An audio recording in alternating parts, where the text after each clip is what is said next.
Sugar ఉన్న ప్రతి ఒక్కళ్ళు విపరీతంగా డైట్ ఎక్సర్సైజ్ చేస్తే కానీ కంట్రోల్ అవ్వదు అనుకుంటారు, కానీ అది wrong. Simple life style changes చేయడం వల్ల కూడా షుగర్ లెవెల్స్ బాగా కంట్రోల్ అవుతాయి. అవేంటో ఇప్పుడు చూద్దాం.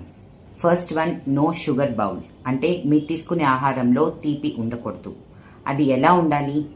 50% వెజిటబుల్స్, 25% పిండి పదార్థాలు, 25% ప్రోటీన్ ఉండాలి. రెండో పాయింట్, ఎక్సర్సైజ్ చేయటం మీకు అలవాటు లేకపోతే కనీసం తిన్న తర్వాత 10 నుంచి 15 నిమిషాలు 3 పూట్ల నడవండి. మూడో పాయింట్, స్ట్రెస్ లేకుండా ఎవరికీ ఉండదు, కానీ ఈ స్ట్రెస్ని ప్రోయాక్టివ్గా మేనేజ్ చేసుకోవాలి. ఉదయాన్నే లేవగానే gratitude, morning walk in nature, yoga, meditation, వీటి వల్ల స్ట్రెస్ లెవెల్స్ని ఈజీగా మేనేజ్ చేసుకోవచ్చు. నిద్ర సరిగా లేకపోవటం వల్ల కూడా షుగర్ లెవెల్స్ పెరుగుతాయి. కాబట్టి రోజు 6 నుంచి 8 గంటలు పడుకోవాలి. పడుకునే టైం, లేసే టైం కూడా ఫిక్స్ చేసుకోవాలి. ఐదో పాయింట్, ఎడిక్వేట్గా హైడ్రేషన్ ఉండాలి. రోజుకి 2.5 నుంచి 3 లీటర్స్ వాటర్ కానీ butter milk, infused water, herbal teas తీసుకోవాలి. ఈ 5 చేంజెస్ ప్లస్ డాక్టర్ ప్రిస్క్రైబ్ చేసిన మెడిసిన్స్ రెగ్యులర్గా వాడండి. ఖచ్చితంగా మీ బ్లడ్ షుగర్స్లో మార్పు వస్తుంది.